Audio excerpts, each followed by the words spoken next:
les hommes ont besoin que vous leur fassiez confiance. Combien de femmes sont en couple? Ils veulent tout savoir. Elles veulent savoir où ils vont, qu'est-ce qu'ils font, avec qui ils parlent. Elles checkent leur téléphone, elles vibrent le manque, les insécurités. Elles sont toujours là dans le doute. Est-ce que tu m'aimes? Est-ce que tu me trouves belle? Elles croisent une autre femme. Est-ce que tu la trouves plus belle que moi? Etc. etc.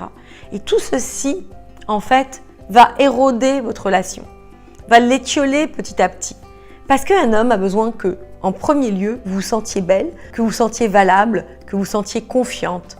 Parce que, comme je vous l'explique, nous sommes un peu les motivatrices des hommes, les inspiratrices des hommes.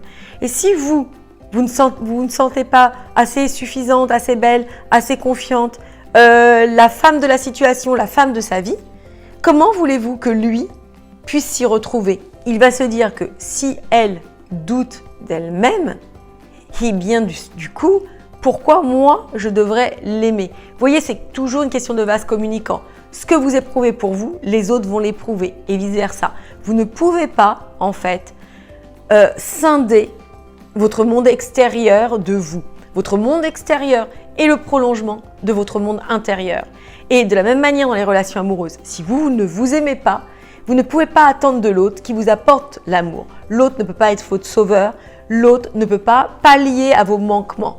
Il est d'une extrême importance lorsque l'on fait une démarche de conquête amoureuse pour soi-même, pour l'autre, d'avoir cette conscience et de travailler toujours sur soi en amont.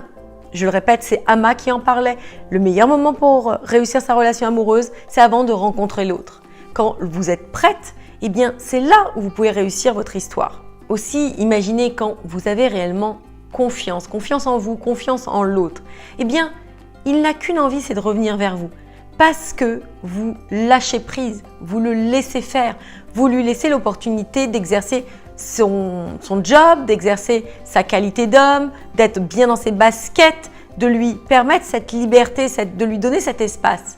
Et du coup, il a envie de revenir avec vous, auprès de vous, parce que vous êtes sereine, vous avez une paix d'esprit qui apaise et qui attire l'autre.